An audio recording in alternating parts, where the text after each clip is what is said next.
So we're going to flip a coin twice. We're going to let x be the number of heads, and we're going to identify the probability distribution, and it's a discrete probability distribution. So to help us a little bit, let's list the sample space if we flip a coin twice. We could have two heads, we could have two tails. We could have a head and then a tail, or we could have a tail and then a head. And that's it. That's really the only possibilities.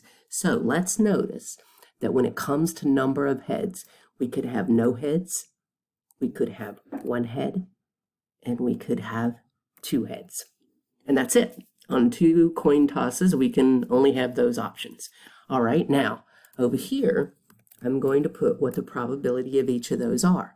Okay, so let's notice the probability of getting no heads. Well, the only thing down here that has no heads is the two tails. So there's one of those out of all four. So that probability is 1 out of 4 in our outcomes. All right, now the probability of having one head.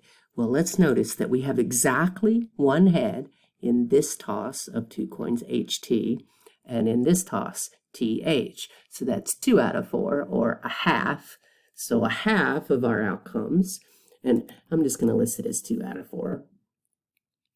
All right, and then how many times do we have heads occurring? 2 times in our flip of a coin twice. Well, only this one right here has it occurring twice, head, and that's one of them out of 4.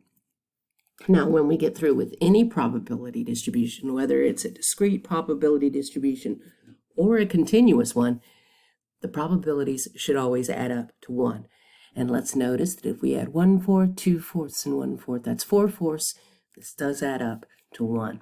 And this is our probability distribution.